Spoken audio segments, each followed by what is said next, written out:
الذين ابيضت وجوههم ففي رحمة الله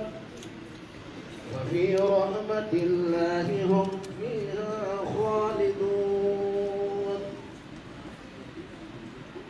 تلك آيات الله نتلوها عليك بالحق وما الله يريد ظلما للعالمين. الله أكبر الله أكبر. ሼሃችንን እጅግ ከልብ እናመሰግናለን። ሼክ ጁነይዲ በክብር ሸኙልኝ። አላሁ አክበር አላሁ አክበር አላሁ አክበር። አዎ ፕሮግራማችን እንደጀመረ ነው። በአላህ ቃል ፕሮግራማችንን ከፍተናል። በቁርአን ነው የምንተዳደረው። የሙስሊም መገለጫ የሙስሊም መመሪያ ቁርአን ነውና ፕሮግራማችንን በቁርአን እንደጀመርነው በመቀጠለው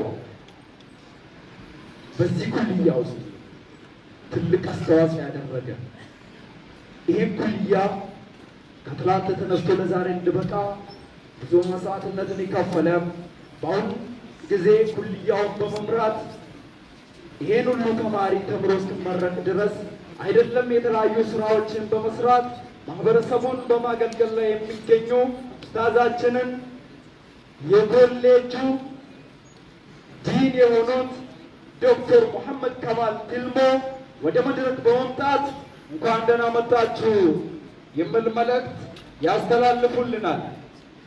إن شاء الله بعد افتتاحنا بتلاوة العطرة بفضيلة الشيخ جنيد عمر ويلي برامجنا إن شاء الله تعالى كلمة قصيرة لدكتور محمد كمال عميد كلية الإمام الشافعي. رحبوا لي بتكبير. الله أكبر الله أكبر. تجي تنفجروا دكتور محمد كمال تلمو وكنا كليتي كنا ديني كليتي إمام الشافعي قرنت تنفجروا زانيم سجدت على برسيلات. تكبير. الله أكبر.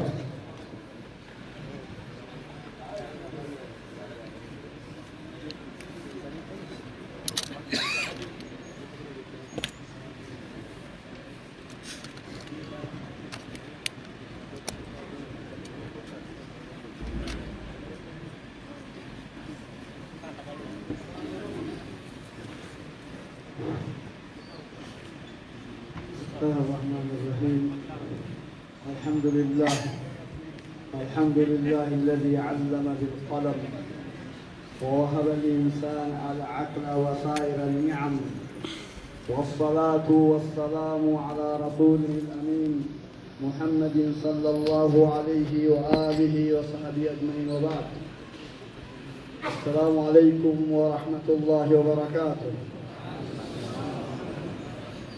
صاحب المعالي والمفتي العام ومؤسس كلية الإمام الشافعي ورئيس المجلس الأعلى للشؤون الإسلامية الفدرالي لجمهورية إثيوبيا فضيلة الوالد الشيخ حجي إبراهيم توفا ونائبيه الشيخ عبد الكريم ابن الشيخ بدر الدين والشيخ عبد العزيز الشيخ عبد العزيز والوفد المرافقين له، سعادة رئيس المجلس الأعلى للشؤون الإسلامية بأديس أبابا الشيخ سلطان أمان، سعادة